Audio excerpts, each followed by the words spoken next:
오늘 우리가 사도행전 17장에서 사도 바울이 전도 중에 아테네라는 도시에서 하나님에 대하여 소개하는 말씀을 우리가 본문에서 읽을 수가 있습니다. 상황은 지금 이렇습니다. 지금 바울이 2차 전도 여행 중에 있습니다.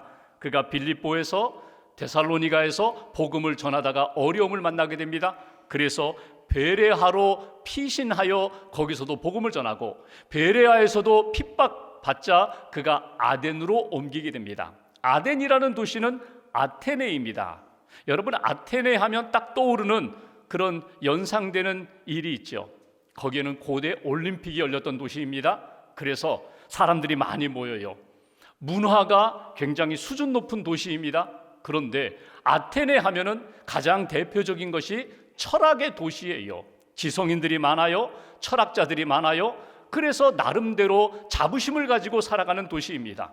그래서 바울이 자기도 가말리엘 밑에서 철학을 공부한 사람이기에 아테네에 가서 내가 복음을 전할 때 철학적인 방법으로 전하리라, 지성인들에게 이렇게 잘 받아들일 수 있도록 아주 쉽게 지성적으로 복음을 전하겠다, 이런 마음을 가지고 아테네에 들어갔어요.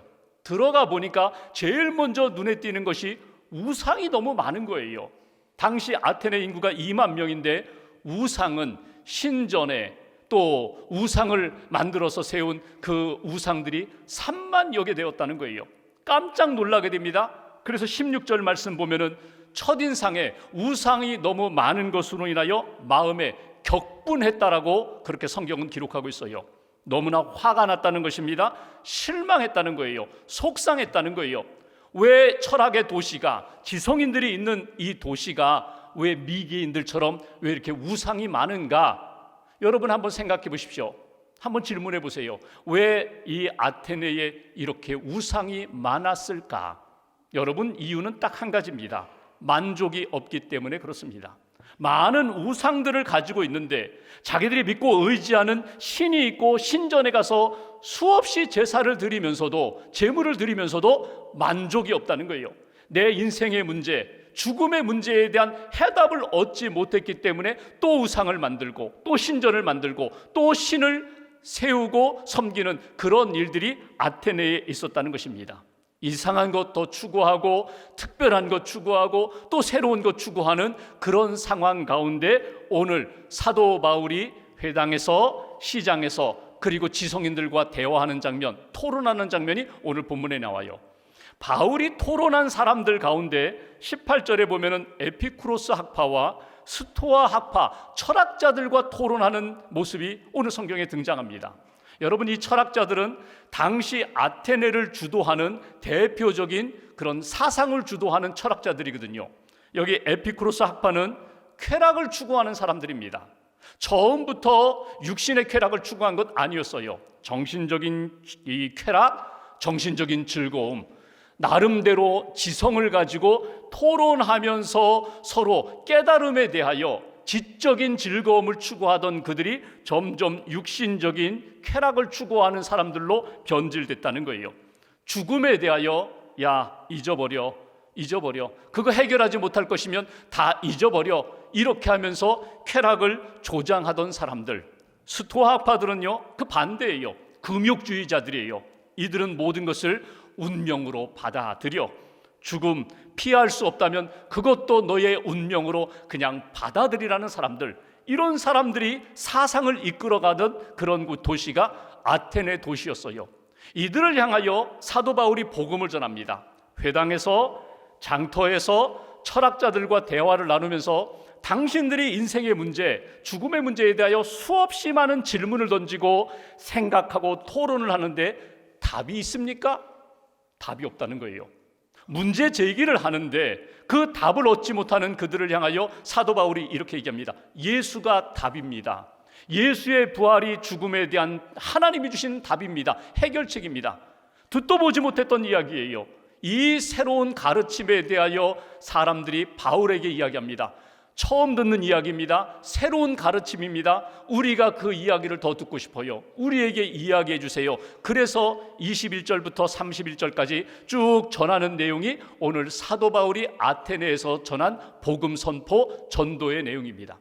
오늘 이 말씀을 읽어보면서 다시 한번 묵상하면서 내가 믿는 하나님, 궁극적 관심, 변할 수 없는, 흔들릴 수 없는, 놓칠 수 없는 그 하나님은 어떤 분인가? 바울의 선포, 설교를 통하여 여러분들의 믿음을 다시 한번 점검해 보시고 진정 나의 하나님, 나를 구원하시고 사랑하시는 그 하나님 꼭 붙잡고 믿음으로 승리하는 저와 여러분들 되시기를 주님의 이름으로 기원합니다.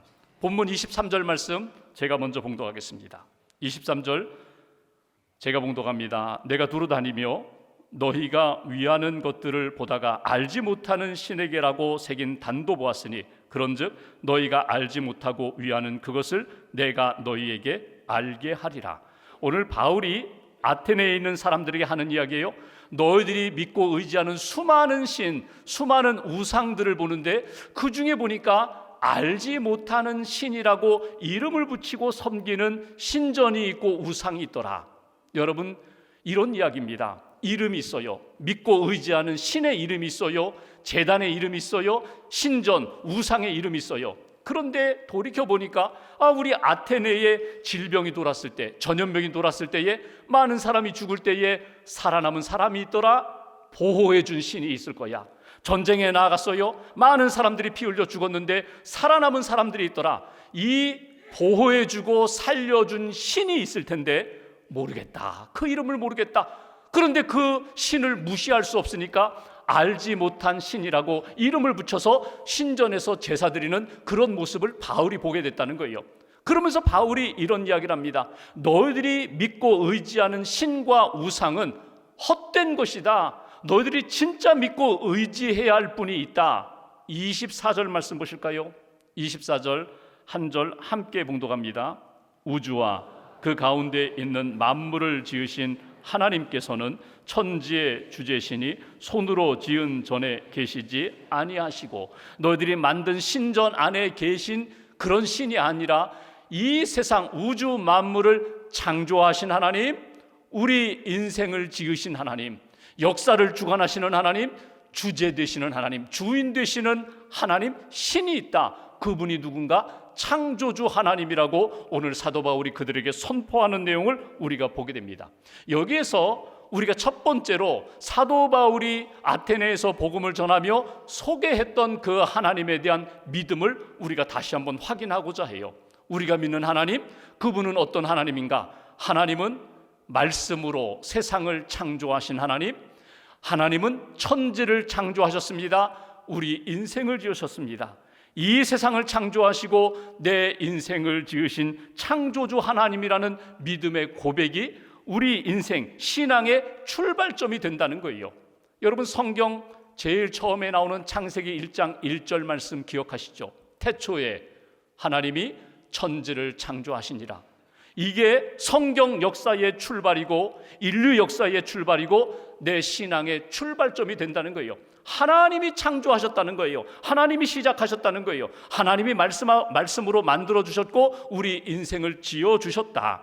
여러분, 그 아테네에 수많은 우상이 있고 신이 있었지만 그 어떤 신도 인생의 문제에 대한 답을 주지 못했고 죽음의 문제에 대하여 해결해 주지 못했지만 창조주 하나님은 우리 인생의 모든 문제의 해결자가 되시고 그리고 모든 문제에 대한 주권자가 되신다. 주제가 되신다. 이것이 오늘 바울이 전하는 내용이에요. 창조주 하나님, 그분은 창조하시고 방관하시고 무책임하게 멀리 계신 하나님이 아니라 25절 말씀 보실까요? 그분은 만민에게 생명과 호흡과 만물을 주시는 분, 나를 지으시고 우리 인생에 내 삶에 생명도 호흡도 만물도 채워주시는 분, 하나님은 나를 지으셨을 뿐만 아니라 내게 필요한 것들을 늘 공급해 주시는 분, 지금도 내 삶에 끊임없는 재창조의 역사로 하나님의 사람으로 살아갈 수 있도록 은혜와 능력으로 이끌어 주시는 분, 전능하신 하나님이라고 오늘 바울은 그들에게 소개를 합니다. 여러분, 이 믿음이 분명하다면 태초에 하나님이 천지를 창조하셨습니다. 그 세상 출발점에 말씀으로 세상을 창조하신 하나님이 우리 인생을 창조하시고 내 인생의 모든 것들을 이끌어 가실 전능하신 하나님, 창조의 능력을 가신 하나님이라는 것을 분명히 믿는다면 내가 만나는, 내가 겪게 되는, 내게 다가오는 많은 문제와 어려움에 대하여 문제가 되지 않는다는 거예요. 그분이 이 모든 문제에 대하여 해결자가 되신다. 내가 믿고 그분께 모든 것을 맡길 때 그분은 이 모든 문제에 대하여 진정한 해결자가 되시고 해법을 우리에게 허락하신다. 여러분, 성경에 보면은 많은 믿음의 사람들 가운데 창조주 하나님, 그 하나님의 창조의 능력을 진정 믿었던 사람이 있어요. 그 사람이 누군가 하면 아브라함입니다. 아브라함을 보십시오. 75세에 부름받고 하나님 말씀에 순종합니다. 가나안 땅까지 옮겨갑니다.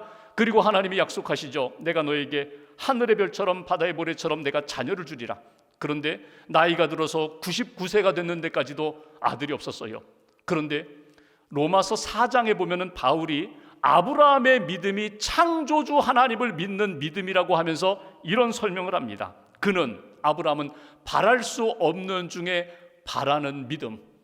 창조주 하나님, 도저히 자녀를 낳을 수 없는 상황 가운데서도 자녀를 주시는 하나님이심을 그는 믿었다. 죽은 자를 살리실 수 있는 능력의 하나님, 없는 것을 있게 하시는 창조주 하나님에 대한 믿음이 있었기 때문에 이삭을 번제로 바치라고 했을 때 인간적으로는, 이성적으로는 도저히 감당할 수 없었지만 하나님 앞에 믿음으로 순종할 때에 하나님이 이삭 대신에 어린 양을 받으시고 그 믿음을 귀하게 여기셨다. 복의 근원 삼아 주셨다. 여러분, 이 아브라함의 믿음은 어떤 믿음이라고요? 하나님의 창조의 능력을 믿는 믿음이었기에 순종할 수 있었고 주님께 맡기며 살아갈 수 있었다.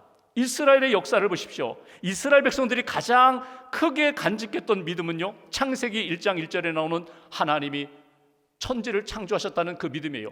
애굽에서 나올 때에도, 광야 40년을 지날 때에도, 가나안 땅에 들어갈 때에도 하나님이 창조의 능력을 가지셨기 때문에 이 모든 것들을 이루어 주실 분이라는 것을 믿고 주님께 맡기며 살아가는 믿음, 그 믿음이 오늘 우리들에게도 필요하다는 거예요. 창조주 하나님에 대한 분명한 믿음이 있다면 광야와 같은 여정 가운데서도 하나님이, 무에서 유를 창조하시는 하나님이 만나를 내려주시고 반석에서 샘물로 먹이신다는 그 믿음을 갖고 체험하며 살아가게 돼요. 요단강을 건너 여리고 도성, 도저히 극복하고 무너뜨리기 어려운 도성이지만 창조주 하나님의 말씀을 믿고 여호수아가 믿음으로 순종하며 나아갔던 것처럼 오늘 우리들에게도 그 믿음이 필요하다는 거예요. 오늘 여러분 다시 한번 확인해 보세요. 나는 창조주 하나님을 믿습니다. 생명과 호흡과 만물을 주시는 하나님이 지금 나와 함께 하시고 나를 사랑하심을 믿습니다. 다시 한번 고백하면서 그 창조의 능력을 가지신 전능하신 하나님을 믿고 고백하고 그분의 손에 붙들림 받는 저와 여러분들 되시기를 주님의 이름으로 기원합니다. 두 번째 27절 말씀 보실까요? 27절 한 절을 함께 봉독하겠습니다. 이는 사람으로 혹 하나님을 더듬어 찾아 발견하게 하려 하심이로되 그는 우리 각 사람에게서 멀리 계시지 아니하도다. 창조주 하나님이 우리와 어떤 관계, 어떤 거리에 있는가? 27절 끝부분에 우리 각 사람에게서 멀리 계시지 않다, 가까이 계시다는 거예요. 27절 앞부분에 하나님은 우리와 마치 숨바꼭질 하듯이 그렇게 숨어 계실 듯 하지만 발견되기를 원하신다는 거예요. 하나님 여기 계시는구나, 하나님 나와 함께 하시는구나, 하나님 살아계시고 나를 사랑하시는구나, 이것이 발견되기를 원하시는 하나님이라고 성경은 우리에게 가르쳐 주십니다. 하나님은 창조의 능력으로 우리를 지으셨고 우리 피조물 된 우리와 함께 가까이 계셔서 우리에게 은혜를 베풀어 주시는 하나님. 세계의 종교는 모두가 다 찾아가고 올라가는 종교예요. 구도자로서 찾아가고 열심히 노력하고 고행하고 수도해서 내가 믿는 절대 신에게 찾아가는, 그래서 만나는 그런 종교라면 기독교는 찾아오시는 종교예요. 하나님이 찾아오십니다. 하나님이 예수님을 통하여 이 땅에 우리를 구원하기 위하여 찾아오신 그 주님을 믿음으로 만나고 그분과 교제하는 것이 우리 기독교예요. 두 번째, 바울의 하나님 소개에서 우리가 꼭 붙들어야 할 것, 하나님은 우리와 함께 하십니다. 지금도 나와 함께 하십니다. 이 땅에 있는 모든 사람들 하나님이 발견되도록 하나님이 끊임없이 보여주십니다. 계시하십니다. 그래서 우리는 하나님을 꼭 만나야 합니다. 우리와 함께 하시는 하나님, 이것이 임마누엘 되시는 하나님, 우리에게 소개해 주시는 두 번째 메시지예요. 28절 보시면 바울은 이렇게 이야기합니다. 우리가 그를 힘입어 살아가는 것이다. 우리와 함께 계시는 하나님이 우리에게 지혜도 주시고 믿음도 주시고 은혜도 주시고 능력으로 주시기에 하나님의 힘으로 우리는 살아가는 인생이다. 하나님의 은혜로 살아가는 인생이다. 하나님과 믿음의 관계를 맺고 사랑으로 교제하고 그분 주시는 힘으로 날마다 살아가는 존재야. 당시 아테네의 사람들은요, 그들이 믿는 신과의 관계에서 그들은 이렇게 생각하지 못했어요. 그들이 믿는 신은 저 멀리 있는 신, 내가 얼마나 힘든지 얼마나 고통 가운데 있는지 알아주지 못하는 신, 내가 많은 재물을 들여서 내가 이렇게 헌신하지만 그것을 받을 뿐 나에게는 채워주지 못하는 신, 더더군다나 인격적인 관계, 대화를 한다든지 음성을 듣는다든지 은혜를 받는지 이렇게 가까이 할 수 없는 그런 신이라고 믿었는데, 바울은 이렇게 이야기합니다. 여러분이 믿는 신이 아니라 창조주 하나님, 여러분 가운데 우리 가운데 찾아오신 그 하나님은 얼마든지 우리가 대화할 수 있는, 부탁하고 도움받을 수 있는 가까이 계신 분이라고, 늘 우리 안에서 역사하시는 분이라고. 여러분, 구약과 신약의 말씀을 보세요. 주님이 이렇게 말씀하세요. 이사야 55장 1절 말씀, 너희 모든 목마른 자들아 다 내게로 오라.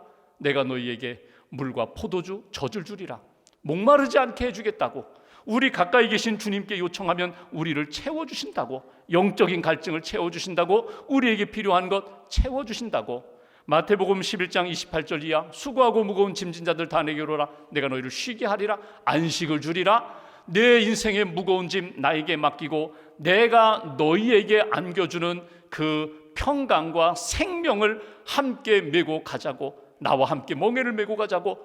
우리와 함께 하시는 주님이 우리와 함께 믿음의 길을 걸어가시겠다는 거예요. 그래서 끊임없이 우리는 고백하는 거예요. 예배드릴 때마다, 기도할 때마다. 오늘 사도신경 우리가 신앙 고백했잖아요. 전능하신 하나님, 창조주 하나님을 믿습니다. 우리와 함께 하시는 주님을 믿습니다. 끊임없이 고백하면서 하나님 앞에서 살아가는 거예요.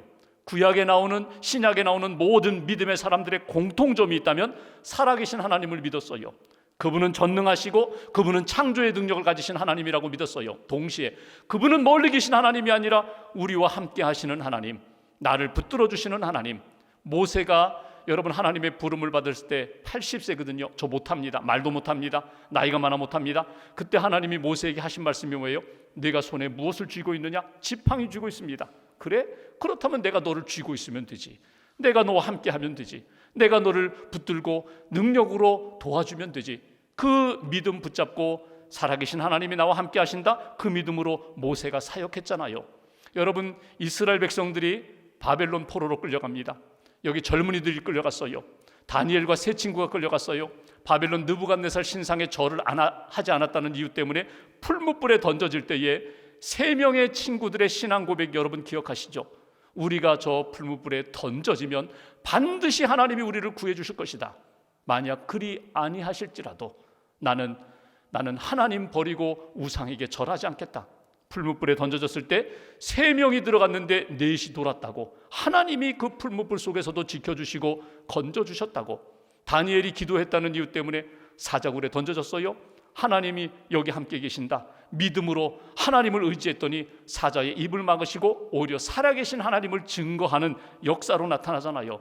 임마누엘 하나님은 참 좋으신 하나님이에요. 내 모든 것을 아시는 하나님이에요. 얼마나 힘든지, 얼마나 아픈지, 내가 얼마나 슬픈지 모든 것을 아시고 채워주시고 위로하시고 힘주시는 하나님, 그 하나님을 놓치지 마시라는 거예요. 나는 전능하신 창조주 하나님을 믿습니다. 나와 함께 하시는 사랑의 하나님, 임마누엘의 하나님, 나를 도와주시는 하나님을 믿습니다. 이 고백으로 하나님 앞에 나아가라고. 30절 말씀 보실까요? 제가 봉독합니다. 30절, 알지 못하던 시대에는 하나님이 간과하셨거니와 이제는 어디든지 사람에게 다 명하사 회개하라 하셨으니. 바울이 지금 아테네 사람들에게 하는 이야기예요. 여러분들이 알지 못했기 때문에, 하나님이 누구인지 알지 못했고 구원자 예수 그리스도를 알지 못했기 때문에 우상을 붙잡고 하나님인 것처럼 그렇게 살아왔는데 이제는 회개하십시오. 우상을 내려놓고 하나님 앞에 회개하고 하나님을 붙잡으라고.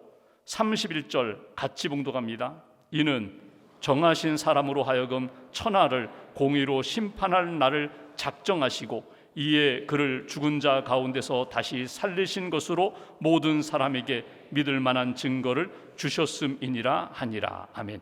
여기 중요한 표현이 나와요. 심판이 있다는 거예요. 하나님이 심판하신다는 거예요. 공의로 심판하신다. 여러분, 히브리서 9장 27절 말씀처럼 한 번 죽는 것은 사람에게 정해진 것이요 그 후에는 심판이 있겠다. 반드시 마지막 날이 있다는 거예요. 심판대에 서는 날이 분명히 있으리라. 끝이 있다는 거예요. 그런데 31절 앞부분 보십시오. 누가 심판한다고요? 31절, 이는 정하신 사람으로 하여금. 하나님이 심판하시는데 그 심판주가 정하신 사람이 있다는 거예요. 그 정하신 사람이 누구예요? 예수가 심판한다는 거예요. 무엇으로 심판하는가? 예수가 그 사람에게 믿음이 있는가 믿음이 없는가, 하나님 창조주 하나님을 믿었는가, 예수 그리스도의 복음을 믿었는가, 그것으로 심판한 날이 반드시 있게 된다. 세 번째, 오늘 바울이 전한 복음을 통하여 우리가 붙들어야 할 메시지가 있어요. 하나님은 어떤 분인가? 마지막에 심판하시는 분, 마지막에 우리를 부르셔서 심판대 앞에서 믿음의 사람을 구원하여 영원한 하나님의 나라로 인도하실 분이라고 가르쳐 줍니다. 고린도후서 5장 10절에 보면은 바울이 이것을 조금 더 구체적으로 설명합니다.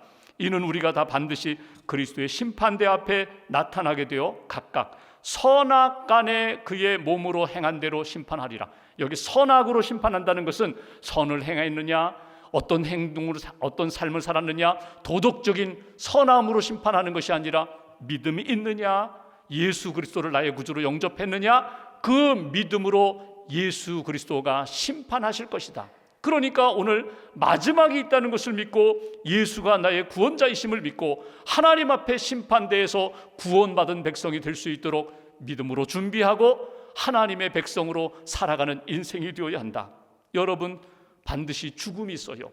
이 땅에 마지막이 있어요. 그리고 죽음 후에 하나님 앞에 서는 시간이 있어요. 간혹 우리는 착각하며 살 때가 많이 있어요. 나는 오래오래 살 것 같아요. 이 땅에서 영원히 살 것 같아요.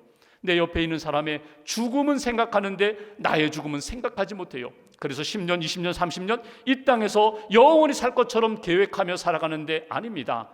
기름을 준비하고 등불 켜고 깨어있던 다섯 처녀처럼 준비하셔야 돼요. 주님 만날 날을 준비하셔야 돼요. 하루씩 하루씩 줄어가는 인생의 남은 시간 동안 하나님 앞에서 깨어 주 앞에 심판대에 설 것을 기다리며 준비하는 인생으로 살겠습니다. 사단 마귀는요, 끊임없이 우리에게 이렇게 얘기합니다. 없어, 생각하지 마, 기도하지 마, 고민하지 마, 그냥 먹고 마시고 즐기고 이 땅에서 살다가 그냥 끝나는 거야. 근데 성령님은 그렇게 말씀하지 않으세요. 심판 날이 있다. 준비하면서 주신 시간 하나님 앞에 부끄럽지 않게 살아야지. 믿음의 열매를 맺으며 살아야지. 감사하며 주님과 동행하는 삶을 살아야지. 한 주간 동안 여러분 성경을 읽으시면서 많은 말씀을 읽고 묵상하고 암송하고 말씀 의지하여 사실 텐데, 제가 두 말씀을 여러분 꼭 매일매일 한번 간직하고 그 말씀 의지하며 고백하며 한 주간 사시기를 여러분에게 부탁드립니다. 첫 번째 말씀은요, 창세기 1장 1절 말씀, 구약 전체의 요절과 같은 말씀. 태초에 하나님이 천지를 창조하시니라. 하나님이 세상을 창조하셨고 하나님이 나를 지으셨다는 거예요. 나는 하나님의 피조물입니다. 하나님이 나를 창조하셨을 뿐만 아니라 때를 따라 생명도 호흡도 만물도 내게 주시는 참 좋으신 하나님, 그분이 나와 함께 하심을 믿습니다. 두 번째, 신약 성경의 요절이 무엇입니까? 요한복음 3장 16절 말씀, 구원의 말씀이에요. 하나님이 세상을 이처럼 사랑하사 하나님이 나를 이처럼 사랑하사 독생자를 주셨으니 이는 그를 믿는 자마다 멸망하지 않고 영생을 얻게 하려 하심이라. 예수 붙잡으면, 예수님이 나의 구세주가 되시고 지금도 나와 함께 하심을 믿으면 지금도 생명의 삶을 살리라. 지금도 하나님이 기뻐하시는 영생의 길을 걸어가리라.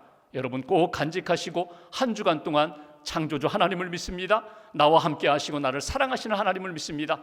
영원한 하나님의 나라 준비하신 하나님, 마지막 심판이 있고 나를 하나님의 나라로 영생의 삶으로 이끌어 주실 것을 믿습니다. 고백하시고 그 생명길을 걸어가는 저와 여러분 되시기를 주님의 이름으로 기원합니다.